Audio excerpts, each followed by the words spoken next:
Laway na laway nga ako nung makita ko 'to online, grabe. Yung chilled pa siya tapos tsaka mo siya kakainin. Ang sarap. Or kaya ilalagay mo muna sa microwave tapos tsaka mo siya kakainin, So, ayun nga dahil naglaway tayo, today gagawa tayo ng mini cinnamon roll in a tub. Kaya huwag na nating patagalin yan.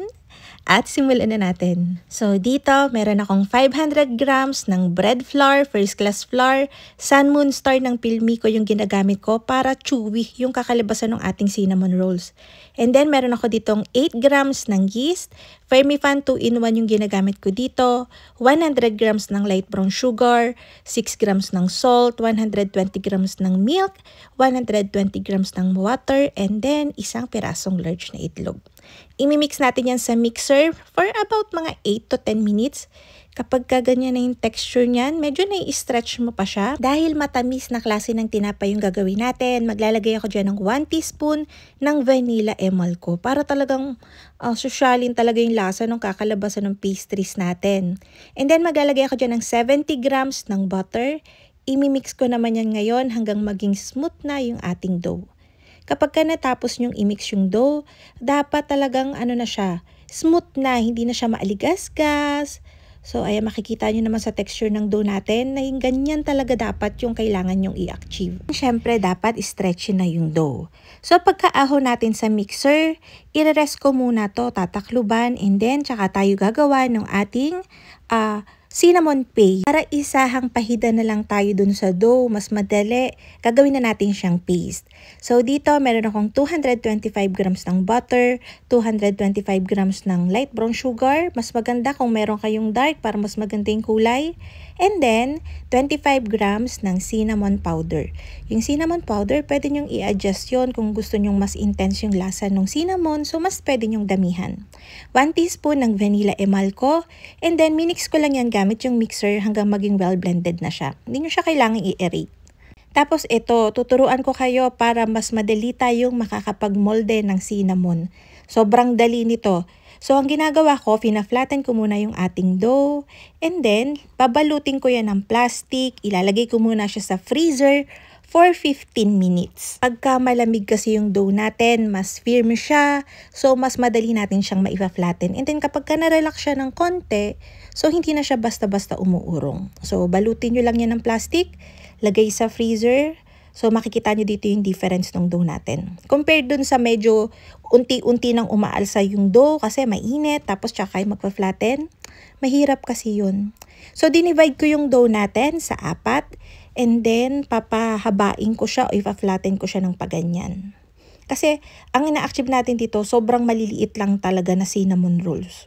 Kung nakikita nyo, pina-flatten ko siya, tapos nakahang siya dun sa lamesa.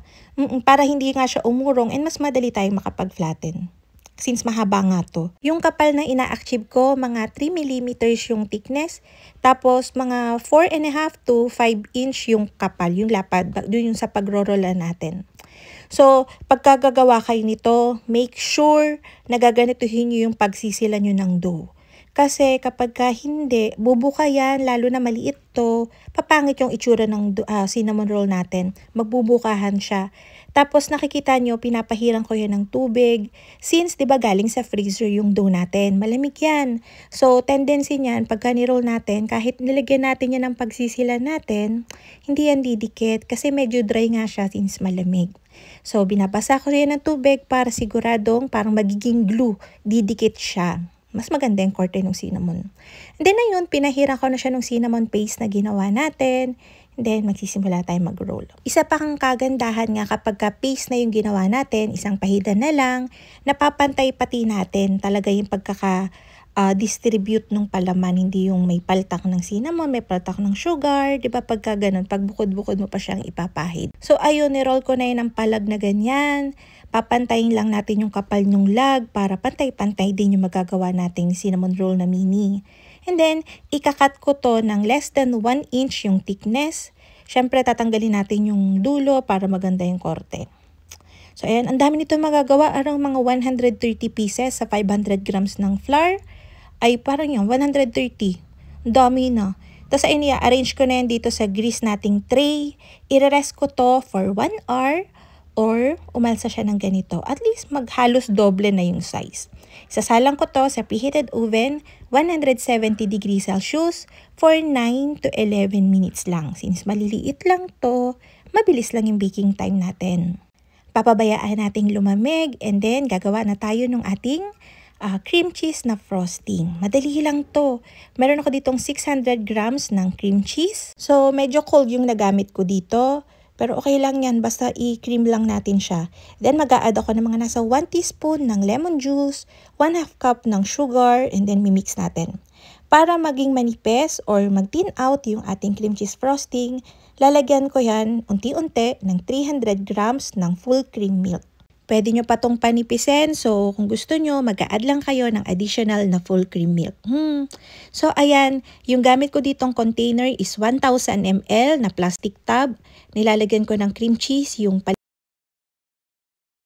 and then maglalagay na tayo ng around 20 to 22 pieces ng mini cinnamon rolls.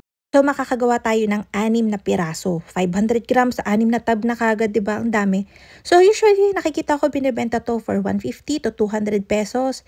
Pero since malapot na malapot yung cream cheese natin, medyo dagdagan nyo yung cost para hindi naman kayo malugi. So, ayun na nga mga kalutong tinapay. Sana'y nagustuhan niyo yung ating video for today. Magkita-kita tayo muli. Ito pong muli ang lutong tinapay. Bye-bye!